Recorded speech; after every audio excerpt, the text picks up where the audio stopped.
Speaking of which, Ricky Gervais at the Golden Globes in 2020, was that a watershed moment for the entertainment industry? Yes, that was probably the single greatest moment in award show history. I think Ricky Gervais should host every award show and just roast celebrities for 2 hours, and they'd be the most watched things on the planet. I loved what he said. I absolutely adored him for that.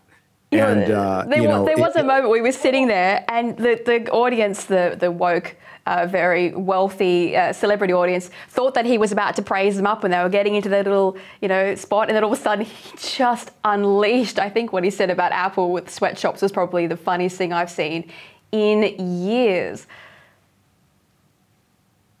Absolutely. I think I've watched that thing 25 times, and I've tried to put it in as many videos as possible because it was a cultural moment. It was a wake-up call for Hollywood that they're not even realizing until now. Hollywood's a big machine. It takes a long time to change. And I mean, they brought back Jimmy Kimmel for the Oscars. And then they tried to push that the Oscars had, they were bumped up to the third lowest rated Oscars in history. So it wasn't the second lowest. It was only the third lowest this year. And that's probably because everybody was waiting for another slap or the react to the slap. Hollywood is clueless, and they're falling apart. They're not even the most powerful entertainment industry in the world anymore. And that's the gaming industry. Yeah, well, we have least worst politics at the moment. I think we've got least worst entertainment as well. I've been watching some old 90s movies, which were average, crap 90s films, and now they're like, oh, it's pretty good, actually. It's entertaining. It's not offensive. Look, I knew that the industry was all over when I saw Indiana Jones and the Crystal Skull.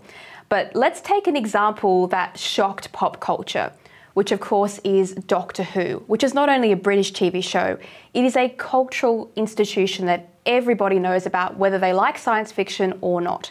The Doctor represented traditional Western values. He was an elder who valued knowledge. He liked to explore. He had a childlike wonder of the universe, and he wanted to be peaceful, but he could also win the battles that needed to be fought, which is a very British thing. And then the BBC gender swapped him out in the name of diversity and inclusion. How has that gone down? Has the BBC successfully turned the audience into a bunch of lesbian feminists? They surprisingly did not. What they did was alienate the audience, and now it doesn't exist anymore. So much so that the hashtag RIP Doctor Who was going, it was going for years. It still might, especially after the news today. Yeah, it didn't work. And you brought this up, like Doctor Who was the one show that brought everybody. It was like one of the most mixed fandoms I've ever seen. Like even distribution of men and women watch this show. It had just become like massively huge. I've been a fan for a long time, but it really hit big. And 10 years ago in America during the 50th anniversary, and I'd have watch parties in my store, and my store would be packed. And it's so sad what they did to this great hero who didn't fight. Didn't use guns, used his brain. Is such a great role model for kids. And instead of bringing in another female Time Lady, as they called them, and they're calling them Time Lords now, and doing another show, which everybody would have followed, they decided to play into identity politics, gender swap the Doctor, who's always been an established male and will remain that way, by the way. And it turned out just like we thought it would. Lowest ratings of all time. The show was canceled. A lot of people are saying it was almost canceled. It was canceled, and Russell T Davies came in and saved it. And now Disney has some say in it, which is just terrible. It's just awful.